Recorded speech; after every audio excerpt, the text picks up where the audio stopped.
Hello, Packers fans. Welcome into PackersNews.com. I'm Kassidy Hill, joined by Pete Dougherty here on a beautiful Friday in Green Bay. Pete, not only is it a beautiful Friday, it is both Aaron Rodgers and Aaron Jones' birthday. Oh, I didn't know it was Aaron Jones's as well. So this means Aaron Rodgers is 39 years old. And that makes Aaron Jones 28. I, I asked Matt LaFleur as he was leaving his press conference if he got Aaron a birthday present. And I just said Aaron just to see what he would say. And he said, yeah, I gave him a happy birthday in the team meeting. And then he stepped out and he came back in the room and he said, which Aaron? And I was like, oh, that was a test and you passed. So good job. So yeah, both Aaron Rodgers and Aaron Jones for the birthday today, which is also just a reminder that time marches on and we all get up there in age. Aaron Rodgers, as you said, now 39. Pete, I bring that up because that's caused some discussion in the past week or so when it comes to the Packers quarterback situation. How much of some of the Rodgers inconsistencies this season have been because of the thumb injury and then the rib injury? How much have just been this is what happens as quarterbacks get older? And in the grand scheme of that discussion, should it be time to go ahead and look at Jordan Love for a variety of reasons? So first, I'm just going to kind of let you hop your opinion on here. Final 5 games of the seasons, how much do you put Jordan Love in on the field? I'd have been really tempted or very much inclined to have played him this week. Maybe play him to finish the season, but at least play him this week and give Aaron Rodgers this week off plus the bye week to get healed up. Mm-hmm. And if you beat the Bears, then maybe you go back to Rodgers. A much healthier Rodgers. Maybe his thumb would be healed up by then. So I would have probably done it this week. It sure looks to me like the Packers are just going to go with Rodgers until they're mathematically eliminated from the playoffs. And then it sure sounds like, even Rodgers has basically acknowledged that they'll probably go to Love once they're mathematically eliminated. That kind of feeds into Josh's question. Do you play Jordan Love before or after you are officially eliminated? Would you normally say after, but the caveat here is Rodgers' injuries? Yeah, for sure. And because there might be, we don't know how effective Rodgers is going to be. Maybe his rib injury isn't that bad, but I know I watched Herbert. He got hurt in week 2. I watched that game when he got hurt with the Chargers. Right. And he finished that game, and he shouldn't have. He could hardly function. And he played the next week and was not very good at all, and they got blown out. And then the next week he was, pretty much back to his old self. But that first game back, he was bad, and he was hurt, and you could tell. So Rodgers has the ribs, and it might be a similar injury. He made it sound like that was a rib cartilage injury. Rodgers might have a similar injury. We don't know if it's severe or not. Plus, you got the thumb. He could be a pretty compromised player. I laud the guy for, he's making $50 million a year. He gets paid either way. He could have just said, look, I don't think I can function very well. He could have taken the week off, but he wants to play. I think that's that speaks well of him, but that doesn't mean, there's an argument, not knowing how injured he is, that Love would actually maybe give him a better chance to win at least this week. Rodgers didn't practice on Wednesday, which had almost become par for the course this season because of his thumb injury. He practiced on Thursday, and so Wednesday was a jog through. And then he practiced on Thursday, which was a padded practice. And then he was out there again today on Friday, which is usually more of a half speed anyways on Friday. He said this week on Pat McAfee that he planned on playing. He said on Wednesday he planned on playing. Matt LaFleur said today that Rodgers looked good yesterday, felt fine after yesterday, but it would really come down to how he feels after today because, and this is a quote from Matt LaFleur, if you can't protect yourself, you can't be out there. And so, can Rodgers play around the ribs without hurting himself even more seems to be their concern. But Pete, kind of while we're still on this discussion before we move on, one of the things that I think should be considered here is that playing Jordan Love has less to do with Aaron Rodgers and more to do with Jordan Love, because whether or not Aaron Rodgers finishes this season, and whether or not he plays here again next year, there's still going to be life after Aaron Rodgers, and you need to know if that plan is going to include Jordan Love or not. And you're about to have a really high draft pick in a good quarterback class, and you need to know if you're going to pick up Jordan Love's fifth-year option or not. I mean, I don't know if you can sell that to Aaron Rodgers, but I mean, is that not the argument to be made that this has just as much to do with Jordan Love as it does to do with Aaron Rodgers? Oh yeah, that's exactly the argument. And the one thing that I came across, thought about yesterday, and it dawned on me, and just asking around, I get the feeling that one of the reasons that they feel fine about playing for the here and now and thinking that Rodgers will be healthy enough that he still gives them the better chance to win at this stage of both of their careers. I get the feeling they've already made their call on Love and that they like him, and they like him enough where they're going to exercise that option, whether he plays 0 snaps for the rest of the season or he starts 3 games. I think I get that sense, and that they've already made the call there. So, maybe that's weighed into the decision too, that they don't, of course they want to see him, but they don't feel the urgency to see him that I would have thought. Cause I'd still, they see him in practice every day, and I'm sure they can tell a lot from that, but I would still want to see him out there against a team game planning against him. That's blitzing him, where he can get hit, because he can't get hit in practice, where he can get hit and maybe fumble and all those things.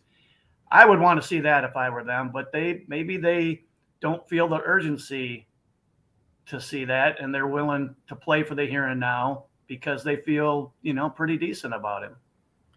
Yeah, I'm with you. You want to see what somebody does with live ammo and not just at somebody holding back. That's a whole other conversation. We could spend this whole time just on that conversation. But let's look at some of these other guys that need to be focused on this week. Tyler asked, is Devondre playing this week? Devondre Campbell was out at practice today. He has been all week, but he's albeit as a limited participant. How important, Pete, would it be to have him out there? This Bears offense has regressed, and they have injuries at some key positions, but it looks like quarterback Justin Fields will play with his shoulder injury. When you have a quarterback like that, and you saw what Jalen Hurts was able to do this past week, how important is someone like Devondre Campbell out there? He would help a lot. These against, last week and then this week against Fields, these quarterbacks who can run, man, you really need speed in the middle of your defense. So I think Devondre Campbell, I think he's 29, but he's still a pretty fast guy.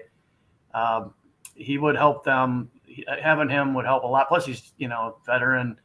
He calls the plays in the huddle, all that stuff. So it would help them quite a bit to have him. I don't know if I don't really have any sense. I haven't been at practices, not that you can tell much from the limited time that you're allowed in there, but do you think he's playing this week? I don't know.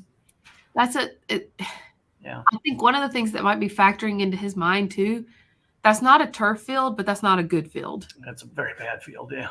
And they've still got a 2% chance, but they're out of contention. And do you risk it? That might be one of those business decisions. And with that in mind as well, let's hop to this question from RS Electron. Is Dobb playing this week or after the bye week?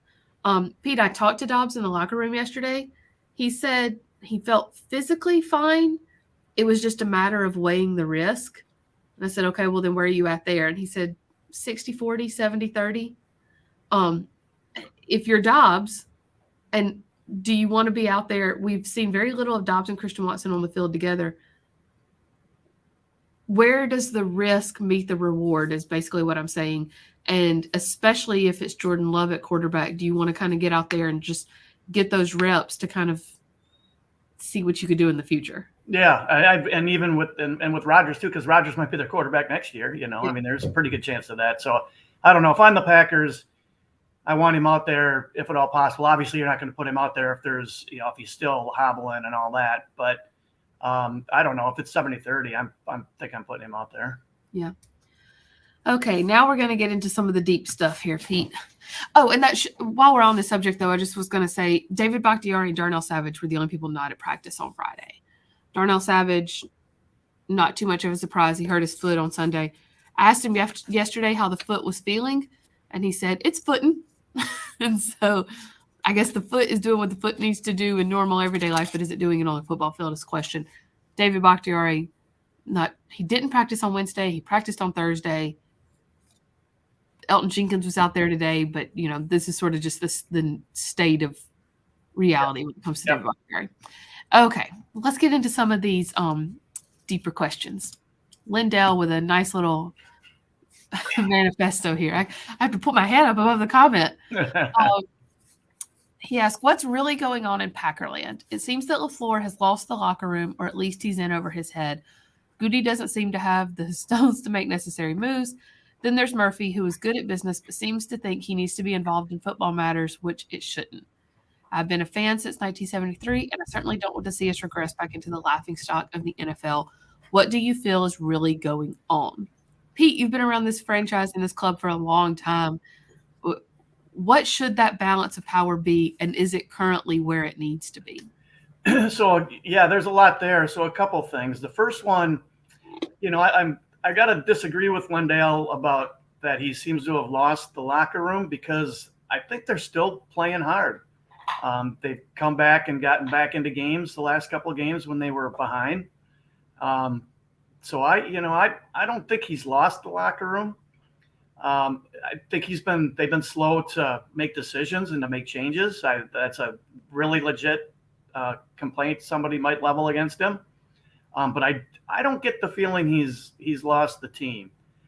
As far as Murphy goes, it's funny. He put himself in charge of football, and I've periodically asked people about these things, people who know what's going on over there, and I consistently hear that he doesn't make any football decisions, that he leaves those up to Gutekunst and LaFleur, and that he views his job as being informed of what's going on and getting together with those guys, so he makes sure that both the coaching and scouting sides are communicating regularly. But I hear from multiple people that he doesn't micromanage that stuff, that Murphy doesn't micromanage that stuff at all, and those guys are the ones making the call. I've heard it from enough people to think that that's probably the way it is, even though, outside looking in, we don't know for sure. You're certainly right, Lindell, about the 70s and 80s. I mean, people who have only grown up with Brett Favre and Aaron Rodgers as the Packers quarterback, they have no idea how bad things can get and how fast this fan base, people at the Packers probably don't realize how fast the fan base can turn on them after a couple bad years. They've never had 2 bad years in a row in that whole time. So you're right. There are things to be concerned about, but I could be wrong here. I'm not saying that, there's just no way, but I just don't get the sense that LaFleur has lost the locker room. They're playing poorly and they got a bad record, but I think they still seem to be playing for him. They kept fighting the other night against Philly. They were down 13-0 and they kept fighting. So I don't get the feeling he's lost the locker room, at least not yet. I'm not going to disagree with you, Pete, but I'm going to add an addendum to that. And it kind of goes into Callum's question on will Joe Barry be fired after the season. I don't think that LaFleur has lost the locker room, but I think it's a legitimate risk. Because just from conversations I've had with in the building over the past week, I think there is some serious discontent with how the defense is being run. And if LaFleur doesn't address it, he's going to lose the rest of his locker room. Because So when you say address it, do you mean this year or with just getting rid of Barry in the offseason? I mean, at this point, with 5 weeks left, I think he could ride it out till the end of the season. But I think it would go a long way towards getting him some brownie points if he goes ahead and makes the change in season. And nobody wants to ever see a coach fired. And I'm not saying the players are like, get Joe Barry out of here, but there is some concern with how things are being run. And I think sometimes if you make a change that shows you're listening to your players, it can help you even longer it can help you in the long run. And I've made this comment a couple of times, like here and on the podcast, but like what must be done eventually must be done immediately. And if you're dragging your feet, are you to this point? How long did it take him after the season last year to fire Mo Drayton? Yeah, it was a couple weeks. Yeah, Like, maybe more than that. You know that's coming, and why drag your feet on that just because you don't want to fire your friend? Which I get that, but part of being the head coach is making those decisions and taking the betterment of the team into account over personal relationships. And so I don't think he's lost the locker room, but I think if changes aren't made, or at least the promise of changes, that could very well happen. Oh, yeah, I wouldn't disagree with you at all. And you might even be right about, I mean, I don't know if you're right about if he really should do it now. I mean, I would have done it if I were him 3 or 4 weeks ago. Yeah. But if he doesn't do it in the off season, then I think there's a big problem. Yeah. I mean, I find it really, really hard to believe that Joe Barry will be the Packers defensive coordinator next year. I just can't see it. Right. And I agree with you. If he's going to do it in the off season, why not do it now? Why have a dead man walking, in the room? But get 5 games of tape just to see what Jerry Gray can do calling the plays. But I don't. You spend more time talking to players than I do, so you have a better feel for this, I'm sure. I'm thinking even if he sticks with them the rest of the year, he doesn't lose the locker room, but maybe he does. If he doesn't do something in the offseason, then I think there will be big problems. I find it hard to believe that Joe Barry will be their defensive coordinator. I just can't see it next year. If he is, man, something's amiss. If he is, to Todd's question, is that an indictment on LaFleur? I think so.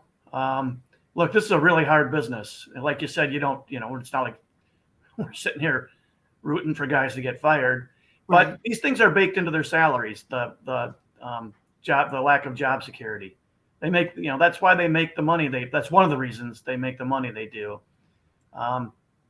Because you can lose your job at any time, but you still get, those contracts are still fulfilled. So he and his family will be fine. It's always I'm sure it's a big blow for somebody to lose their job like that, but he'll be, he and his family will be fine. And coaches have to make hard decisions like this every year. It's just a hard business, and it's just the reality of it. And, I'm sure it's something none of these guys likes doing, but you got to do, when you're the head person, you got to do what you got to do. And as Todd sort of referenced here, Barry's press conference yesterday had very few answers. And I think one of the things he said that stood out the most to me, Pete, was when he said, I'm just going to stay who I am, and I can't second guess that, which I get what he was trying to say. But when you've had a season where it seems like the defense has not made the adjustments it needs to until their back's against the wall and they have no choice, it kind of stands out when he says, I'm not going to second guess myself. And you almost wonder, should he be second guessing himself in some of these decisions? But, I guess there's a mindset coaches have to have, or they'll flounder. Yeah. And, these press conferences, I mean, I didn't watch yesterday's, but I've sat through, numerous of Barry's press conferences, and they're extremely uninformative. I think he says a lot of words and says next to nothing with all those words. Yeah. So it's hard for me to glean anything from him. I can only assume he's much more direct in meetings with coaches and players. I mean, he has to be. Yeah. But he just serves up word salads that mean nothing in his press conferences. So I can't make heads nor tails out of what he says in those things. With that in mind, on not second guessing stuff, and maybe they should, Packers Clan says, why don't the Packers give Jonathan Ford a chance to help stop the run? He's probably the biggest body on the team. I understand he needs to develop, but getting him on the field would help with that. Is this the point of the season, Pete, where you're pretty much out of it, where you start putting Jonathan Ford, Devontae Wyatt, TJ Slayton, you start putting them on the field more just to kind of see what you got? I would think so. It's funny. When I saw that, I was looking at the comments over there and saw that question. I was like, I forgot about Jonathan Ford. Right. And he's a big guy. He looks like he might have some ability. I guess while they're still in the mathematically in the mathematical range of making the playoffs. Maybe they're still thinking he's a little too raw, and they can only activate 48 on game day. But with the way their run defense is played, I kind of wonder why he wouldn't be worth a shot anyway. But definitely, I would think once they're eliminated, you gotta get him out there and give him a shot and see what you got there and see what if you might have something to build on. On the flip side of the trenches, Josh asked, would you cut 69 after the season? That's a lot of money to not know week to week if he's going to be out there, Pete. Yeah, I would. And he's playing good football. You get him out there, but it's too shaky. It's too you're too unsure. He's not such few practice reps, and to only know 2 hours before kickoff, so an hour and a half before kickoff, whether he's going to play each week. That's just that's a hard way to make a living, and that knee can flare up at any time. I mean, maybe their medical staff will see things that'll tell them, hey, I think the worst of this is over, and he should be pretty good from here on out. But these problems have lingered for so long, it just seems really unlikely. So yeah, I'm thinking that he gets cut in the offseason. Last couple of questions here before we sign off. Mitchell says the Packers do not have fast linebackers to run a 3-4 defense. They need to switch to a 4-3 defense. Is that a change you would like to see on the field, Pete? I just don't know enough about 4-3, 3-4. There's so many ways to tweak those systems depending on who the coach is. There's different 3-4s, there's different 4-3s. I'm still less convinced that the system matters as much as how good the players are and how good the coach is at scheming and game planning and all that stuff. I mean, they're basically a 4-3 just with their defensive end standing up because they play nickel most of the time anyway. It's an interesting question. If I had more true football expertise, if I was a coach, I could probably tell you more. I don't know that my opinion on that is really worth one way. Is worth much one way or the other. And if you can coach Quay up a little bit more, you can use him as almost like a hybrid, and that can switch it from a 3-4 to a 4-3 just depending on the play. And actually thinking about now that you say that, he probably would be a better 4-3 outside linebacker than 3-4 inside linebacker. So actually, if that's what Mitchell was thinking about, which is probably is, although he's a fast guy, he and Campbell are pretty fast.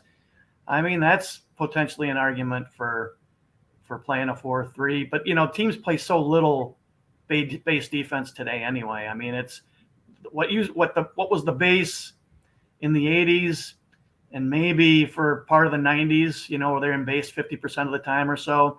Yeah. Now the nickel is the base defense. They play most teams are in nickel, 2/3 of their snaps at least. Right.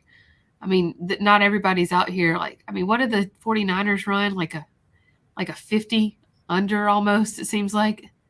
I'm trying to think of all they put on the line. Yeah, I haven't. That's the anomaly, too. Yeah, and in the pack, Barry will do that where he plays the base front, 3 defensive linemen, 2 outside linebackers, and then only 1 inside linebacker, and then 5 defensive backs. So it's a base front and a nickel secondary.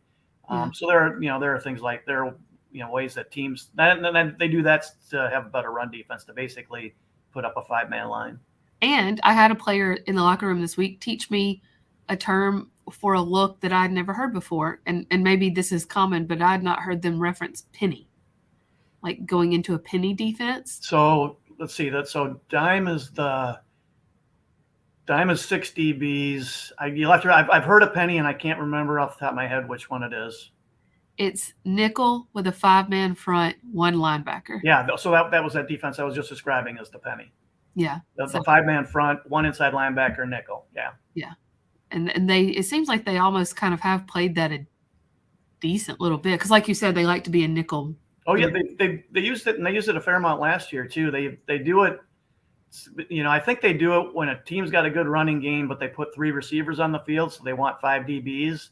But they also think that they're probably going to run it, so they want, the bigger front to play the run. Yeah. Might see that this weekend then, more with Justin Fields. But like we said, some of his receivers are out. I think Equanimeous St. Brown is out. Mooney is out. Chase Claypool is probably going to end up being questionable based on his practice status so far this week. But we've seen Justin Fields run on a lot of defenses this season. We saw Mike McDaniel ask him to stop running on the sideline during a game. That was pretty funny. So we might see it again this week. Pete, don't give me a score because that'll be in the Green Bay Press-Gazette and Milwaukee Journal-Sentinel this weekend, but just your overarching prediction for this game. Yeah, I was going to ask you who you're going to pick because I'm going to have to send mine in as soon as we're done here. I'm going to sit down and do it, and I don't know. We've got two banged-up quarterbacks. Yeah. So which one is more banged up? God, after watching Hurts run through the Packers defense last week, and Fields is a better runner than Hurts is, man, I'm really tempted to pick the Bears. But you just ran through all those injuries they have. That's going to make life tough for them. I am really torn. Right as we speak right now, I'm leaning Bears, but when I file that pick in 10 or 15 minutes, I might have changed my mind. Sometimes I just write out what I think will happen and then see who see who comes out. Yeah. Ask me who I pick sometimes. Yeah. I have to agree. I think right now I would lean more Packers, and that's just because I think we've seen, especially with the advent of Christian Watson, we've seen this offense really start to click the past couple of weeks. And, if Aaron Rodgers can just do – Aaron Rodgers at his worst is still better than a decent bit of quarterbacks. And so if you can have him play the way he played versus the Eagles before the rib was hurt, I think you've got enough on offense.